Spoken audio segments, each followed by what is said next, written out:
Hello student, today we will start our 7th chapter. Now open your book.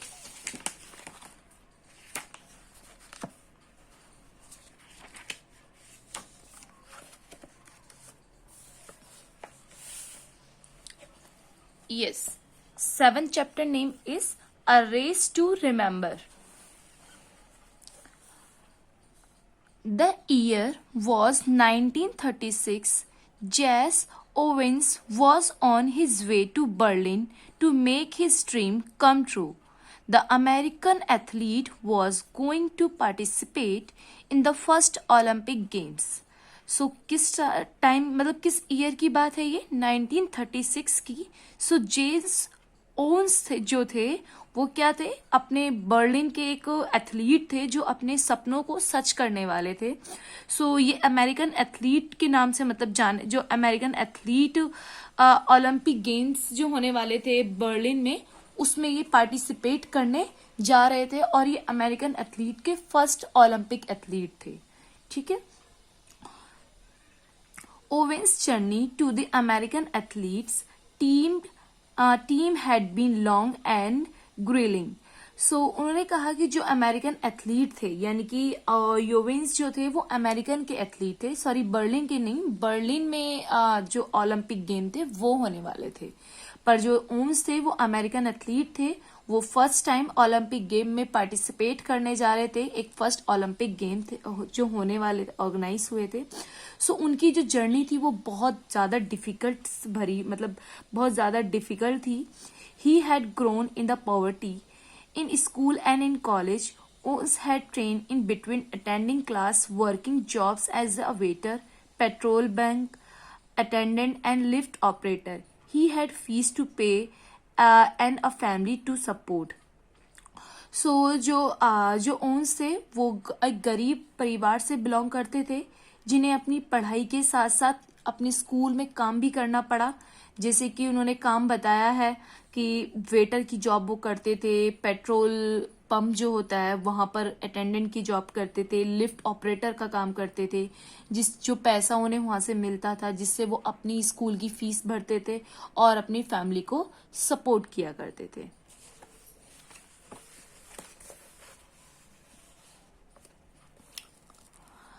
The 1936 Berlin Olympic was going on to be the culmination of Owen's hard work. There was no way he was going back without a medal, but it was not going to be easy. So 1936 में जो Berlin Olympic होने वाले थे वो बहुत ज़्यादा मतलब एक बहुत एफर्ट्स वाले, एक लंबे रिजल्ट की तरह से वेट करने वाले थे, क्योंकि आपको भी पता ओलंपिक बहुत दिनों तक चलते हैं. सो ओवेंस का हार्डवर्क जो था वो एकदम से रंग लाने वाला था. वो बिना किसी मेडल के वापस तो नहीं आते, पर फिर भी वो जर्नी एक आसान जर्नी नहीं थी उनके लिए. Germany in 1936 was a dangerous place to live. It was under the control of the cruel and violent Nazi party. So Berlin कहाँ पर है? जर्मन के अंदर है, जर्मनी में आता है. सो जर्मनी 1936 में क्या था, एक बहुत डेंजरस प्लेस माना जाता था बिकॉज ऑफ दैट, क्योंकि वहां पर जो एक पॉलिटिशियन पार्टी जो थी वो नाजी पार्टी थी, जो लोगों पर अपना शासन मतलब लोगों पर अपना शासन करती थी, सब पर अपना कंट्रोल बनाया करती थी. The Nazi believed that the Germans were superior to all other, physical and mentally. This way to Olympic was an important event for them. It was where German athlete would prove to the world that they were the best. That the game people were master race, people mean to conquer the world and rule over all the others. सो जो Nazi party वाले जो लोग थे वो सोचते थे जो German के जो लोग होते हैं वो सबसे अच्छे होते हैं फिजिकली एंड मेंटली फेज में. तो इसी वजह से दिस वाज तभी वो सोचते थे कि जो ओलंपिक गेम जो है वो इम्पोर्टेंट है और उसमें सिर्फ जर्मन एथलीट जो हैं वही अपना बेस्ट पार्ट प्ले कर सकते हैं. इसी वजह से वो जर्मन पीपल को एक मास्टर रेस की तरह समझते थे, और इसी वजह से जैसे people on the conquer the world by the ruler, और वो चाहते थे कि वो इस पूरी दुनिया पर अपना राज जमा सके। इसीलिए जो ओवेंस जो थे वो अमेरिकन एथलीट थे, जिसकी वजह से वो वहां पर जाने में थोड़ा कतरा रहे थे। ठीक। The Nazi had begun persecuting people of other race, especially the Jews and the black. They considered them less than humans. So जो नाजी जो थे वो लोगों पर मतलब शासन तो करते थे, उनके साथ गलत व्यवहार भी करते थे, पर स्पेशली वो यूदीज जॉज मतलब यूदीज जो होते थे उनके साथ में, और ब्लैक पीपल जो होते थे उनके साथ में ज्यादा वो गंदा व्यवहार करते थे। उन्हें वो सोचते थे वो इंसान नहीं है, कोई और ही लोग हैं। जैसे यूदीज तो वो होते हैं जैसे कि मे बी शायद जिनके जो नीची कास्ट वाले लोग होते हैं, अब ब्लैक अमेरिकन आपने सुना ही होगा, जो ब्लैक लोग होते हैं, गोरे नहीं होते हैं, उन लोगों को भी वो लोग अच्छा नहीं मानते थे। This behavior was not new to the Oves, a black American. Even in US, through the slavery had been abolished, black Americans were not treated equally. Many states in country had separate neighborhoods and schools to keep them away from the white Americans. ओवेज जो है उन लोगों के लिए, उसके लिए ये behaviour अलग नहीं था, क्योंकि उसने अमेरिका में भी अपने साथ इस तरीके का बिहेवियर फेस किया था। क्योंकि जो गोरे लोग थे वो काले लोगों से नफरत किया करते थे, उन्हें नौकर बना के रखते थे। वैसे अमेरिका में मतलब ये चीज अबॉलिश्ड हो गई थी, स्लेवरी वाला पार्ट, पर फिर भी लोग उन्हें एक दूसरे अपने इक्वल नहीं समझते थे, जिसे हम इंडिया में भी देख सकते हैं। बेशक नीची कास्ट वालों के लिए काफी सारे लॉ बन गए हैं, बोला जाता है कि अगर हम उनके साथ गलत बिहेव करेंगे तो वो एक क्राइम होगा, पर आज भी लोग उनके साथ गलत बिहेव करते हैं। तो इसी तरीके से अमेरिका में भी था, उनके लिए अलग से जगह बनाई गई थी, वो अलग जगह रहेंगे, अलग स्कूलों में रहेंगे। इस तरीके से जो व्हाइट पीपल लोग अमेरिकन थे वो ब्लैक अमेरिकन को ट्रीट करते थे। As the Nazi racist policies got worse by the day, always wondered whether it was right to go Berlin. Would it be right to take a part in competition held by the country where millions were being prostituted? जो Nazis parties के लोग थे वो मतलब उनकी जो policy थी वो डे बाय डे क्या हो रही थी, बेकार होती जा रही थी। जो ओवेंस थे वो सोच रहे थे कि वो मतलब इस टाइम पर बर्लिन जाना सही होगा या नहीं होगा, कि वो उस कंपटीशन में पार्ट ले ना ले जहां पर हजारों कंट्री से लोग आ रहे हैं पार्टिसिपेट करने। Many countries disapproved the Nazis' attitude. They had all started to debating whether not to the boycott of German Olympics. जो नाजी पार्टी का जो एटीट्यूड था वो सभी लोगों को पता था, क्योंकि उस टाइम पर तुम्हें पता है नाजी पार्टी के जो लीडर थे वो कौन थे, हिटलर। तो उनके बिहेवियर के बारे में सबको पता था। तो और जो कंट्री के लोग थे वो बॉयकॉट कर रहे थे जर्मन का ओलंपिक में पार्टिसिपेट करने के लिए, बिकॉज ऑफ इस प्रेशर की वजह से जो जैसे इस तरीके का जो प्रेशर नाजी पार्टी पर पड़ रहा था। The Nazi reluctantly allowed Jews and other countries to participate. It was only then that 52 nations agreed to attend the Berlin Olympics. फिर नाजी पार्टी ने क्या किया, जो जॉस थे या अदर कंट्री के पार्टिसिपेंट थे सबको मतलब बर्लिन ओलंपिक्स में पार्ट लेने के लिए राजी कर लिया, मतलब मान गए कि वो यहाँ पर आ सकते हैं और हम उनके साथ कोई भी गलत व्यवहार नहीं करेंगे। Owens too decided to participate. He hoped that the Olympic would show the world that race, color, and religion did not matter, especially not in the sports. All that was important was how well one run and played.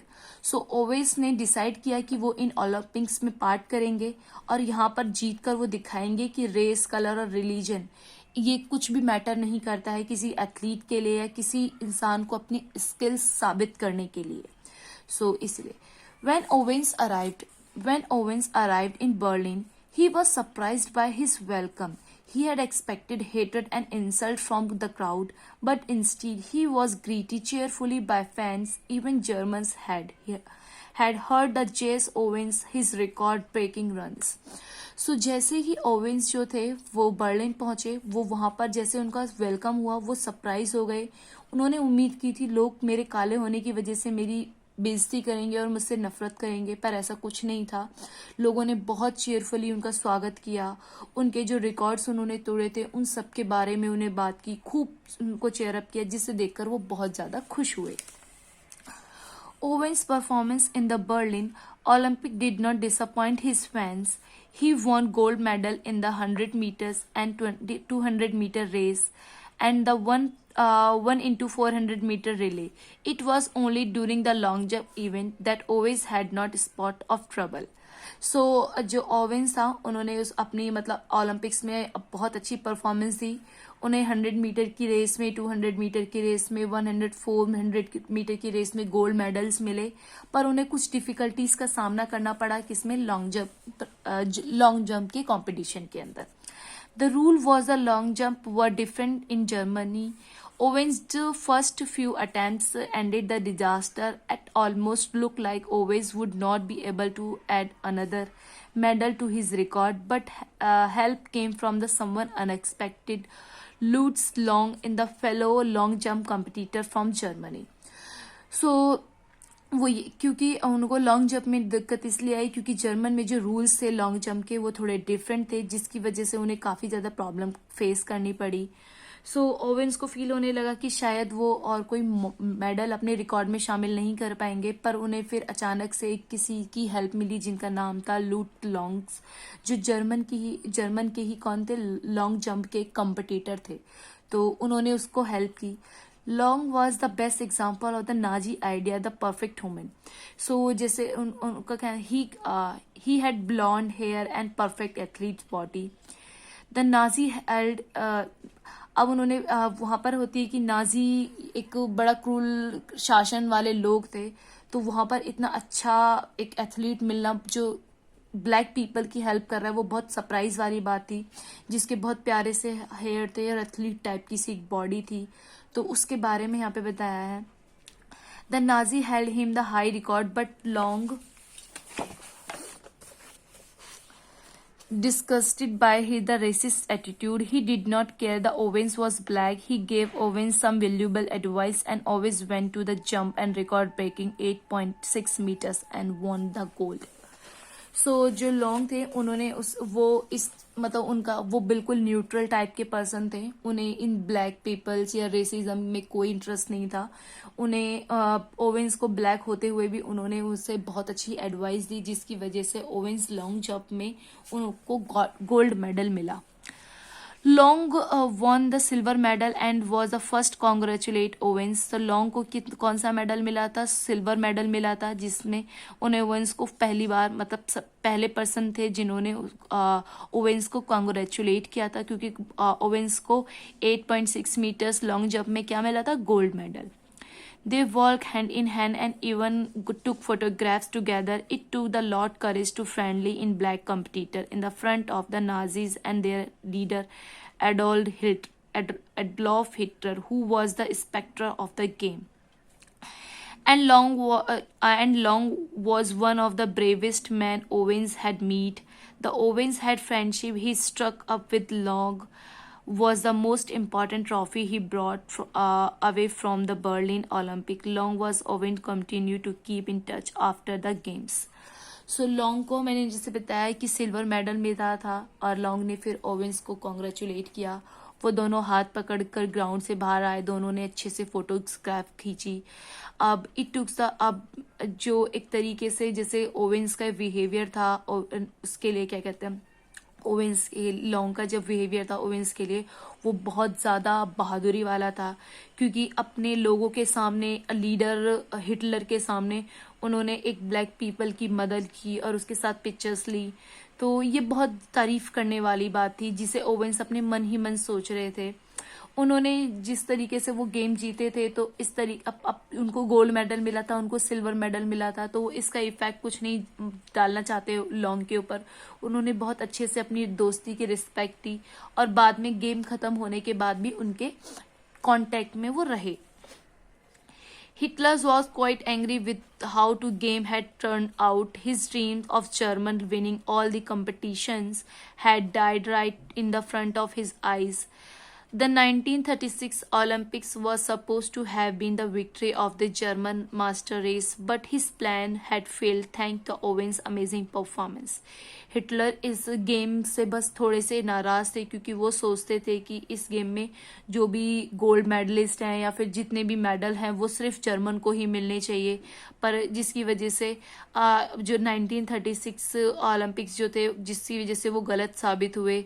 सो जो ये victory of German की थी, ये master race की, वो उनके हाथों से एक तरीके से छिन गई थी, बट जिसमें वो फेल हो गए थे। बट ओवेंस की इस मतलब ओलंपिक गेम्स में बहुत अच्छी परफॉर्मेंस रही जो एक काबिल तारीफ थी। Owens died in 1980. After his death, the street in Berlin was named after him. No one was going to forget the man who had made the mockery of the Nazis' master race. So Owen की जो death होती 1980 में हो गई थी। उनकी death के बाद जो बर्लिन की स्ट्रीट थी जहाँ पर ओलंपिक गेम हुए थे वो उनके नाम से जानी जाने लगी, और लोग उसकी परफॉर्मेंस को कभी नहीं भूल सकते थे क्योंकि उन्होंने नाजी पार्टी जो अपने आप को मास्टर रेस समझा करती थी उसको एक मजाक के रूप में, मतलब उनको एक फेल कर दिया था अपनी परफॉर्मेंस से कि ब्लैक पीपल लोग भी अपनी स्किल से अपने आप को अच्छा साबित कर सकते हैं। सो आपकी स्टोरी आपको खत्म हो गई है। सो आई होप कि आपको ये सब समझ में आ गई होगी। सो एक बार आप फिर से रीड करें and you will get your question answer in your WhatsApp group. So till the time, bye.